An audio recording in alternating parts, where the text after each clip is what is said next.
Shalom Bapak Ibu dan Saudara yang terkasih dalam Tuhan Yesus, keluarga besar Episode Family. Kembali kita bertemu lagi dalam renungan pagi ini. Kali ini saya beri judul olok-olok. Namun sebelumnya, mari kita berdoa terlebih dahulu. Tuhan, kami mengucap syukur untuk hari ini, hari yang baru yang Tuhan berikan kepada kami. Untuk kami memuji memuliakan nama-Mu Tuhan di dalam kehidupan kami, untuk kami bekerja hari ini. Namun sebelum kami memulai segala kegiatan kami, Tuhan, lebih dulu kami mau datang di hadapan-Mu, kami mau mendengarkan sebagian daripada firman-Mu. Biarlah kiranya firman-Mu Tuhan yang kami dengar ini boleh tertanam di dalam hati kami, menghasilkan buah berlipat kali ganda, merema dalam kehidupan kami, dan menjadikan kami pelaku-pelaku firman agar kami boleh semakin serupa dengan Engkau ya Kristus. Terima kasih Tuhan, di dalam nama-Mu kami berdoa dan mengucap syukur. Amin. Saudara, apakah saudara tahu arti kata olok-olok? Menurut KBBI, olok-olok itu berarti kata-kata yang mengandung sindiran, yaitu ejekan, lelucon, atau perkataan untuk bermain-main saja atau bersenda gurau. Sebelumnya mari kita membaca dari firman Tuhan dari Kejadian 19 ayat 14. Keluarlah Lot lalu berbicara dengan kedua bakal menantunya yang akan kawin dengan kedua anaknya perempuan, katanya, bangunlah. Keluarlah dari tempat ini sebab Tuhan akan memusnahkan kota ini. Tetapi ia dipandang oleh kedua bakal menantunya itu sebagai orang yang berolok-olok saja. Bapak, Ibu, dan Saudara sekalian, dari pembacaan firman Tuhan ini kita tahu bahwa saat itu Tuhan mempunyai rencana untuk menghancurkan Sodom dan Gomora karena kejahatan mereka yang begitu luar biasa. Akan tetapi Tuhan masih mengingat Lot yang tinggal bersama keluarganya di kota itu, dan Tuhan ingin menyelamatkan Lot dan keluarganya. Tidak hanya Lot, istri dan kedua anak perempuannya saja, namun Lot juga ingin menyelamatkan kedua calon menantunya. Karena itu seperti yang dikatakan di ayat 14, Lot sudah mengatakan kepada kedua calon menantunya kalau Tuhan akan memusnahkan kota itu. Tetapi kedua calon menantunya itu tidak percaya, bahkan menganggap Lot hanya berolok-olok saja, hanya bercanda, sesuatu yang tidak perlu diperhatikan dengan serius. Kita bisa melihat bagaimana seriusnya hasil dari menganggap Lot hanya berolok-olok saja. Kata-kata yang tidak perlu ditanggapi dengan serius.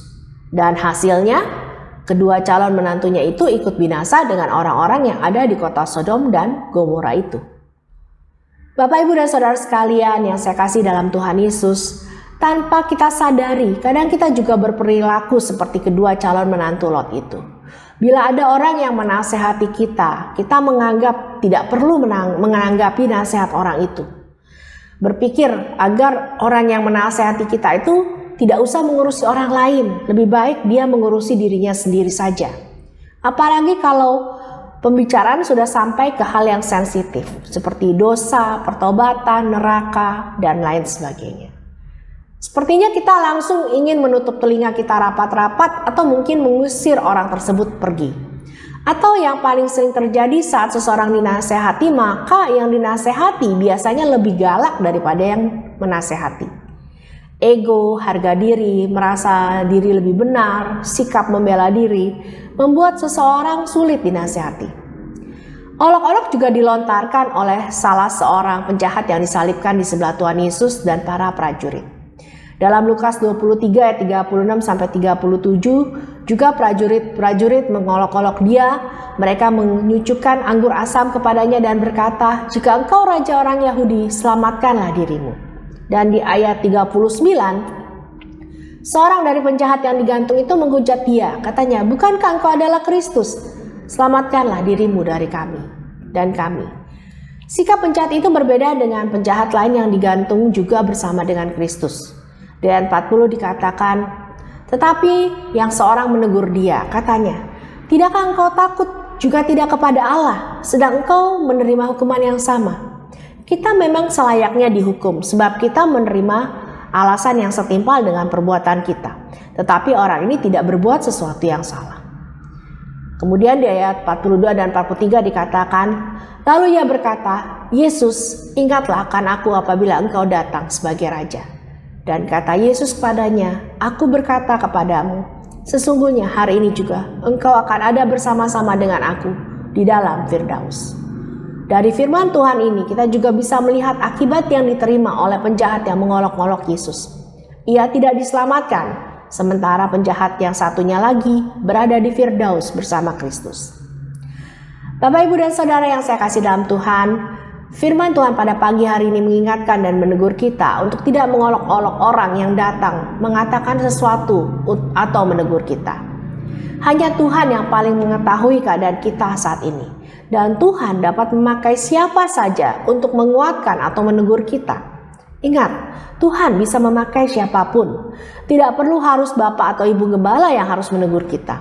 Atau mungkin orang-orang yang lebih tinggi tingkatnya dalam gereja.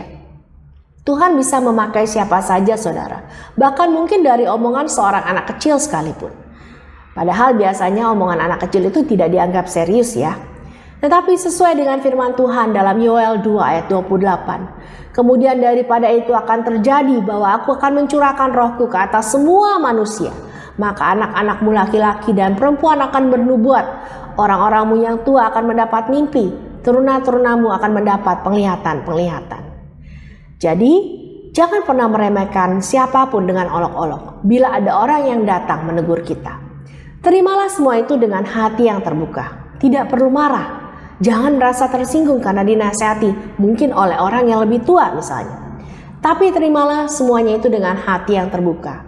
Kemudian kita datang pada Tuhan, kita minta Tuhan membukakan kepada kita bila ada kesalahan atau pelanggaran yang kita lakukan tanpa kita sadari. Tuhan itu luar biasa, saudara. Dia tidak pernah menginginkan satupun dari domba-dombanya yang terhilang. Sehingga bila kita melakukan kesalahan, Dia akan mengingatkan dan menegur kita dengan berbagai cara. Mari kita bersatu dalam doa.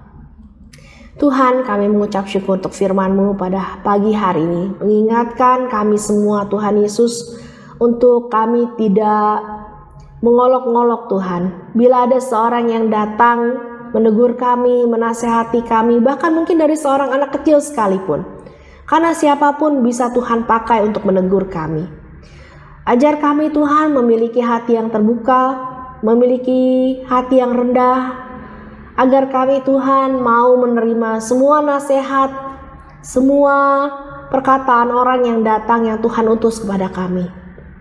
Terima kasih Tuhan Yesus, ajar kami untuk hidup lebih lagi untuk Engkau Tuhan, agar kami boleh hidup sesuai dan berkenan di hadapan-Mu. Di dalam nama Tuhan Yesus kami berdoa dan mengucap syukur. Amin. Mari kita belajar untuk menerima segala sesuatu dengan hati yang terbuka, dengan hati yang tulus. Kita tidak akan mengolok siapapun yang datang untuk menegur dan menasihati kita, sekalipun itu dari anak kecil. Ayub 5 ayat 17. Sesungguhnya berbahagialah manusia yang ditegur Allah, sebab itu janganlah engkau menolak didikan yang Maha Kuasa. Dan Roma 8 ayat 28 mengatakan, Allah turut bekerja dalam segala sesuatu untuk mendatangkan kebaikan bagi mereka yang mengasihi Dia, yaitu mereka yang terpanggil sesuai dengan rencana Allah. Amin. Tuhan Yesus memberkati. Sampai bertemu dalam renungan berikutnya.